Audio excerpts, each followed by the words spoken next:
akuluakulu, history is the best teacher. 2003 America inatuza kuti Saddam Hussein akupanga zida za nuclear, anamuthira nkhondo ndi kumupha. Anthu oposa 1 million anaphedwa ku Iraq. Mapeto ake America inatuza kuti zina zabodza, Saddam Hussein analibe zida za nuclear. Leronso Israeli kupulisa mabomba kumapha anthu kuona kuti ali zida zopsa. Koma zona zake pa nkhani imeneyi, Ayuda mothandizidwa ndi France anapanga nuclear weapon 1968.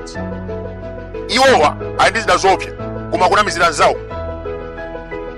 Kudera la Sodom amatinamiza kuti ndi fakitale yopanga fertilizer. Ku Dimona amatiuza kuti fakitale yopanga zovala. Koma zona zake ndi nuclear facilities amapangira mabomba. Mordecai Vanunu ndi technician, anagwira ntchito ku Dimona zaka 8.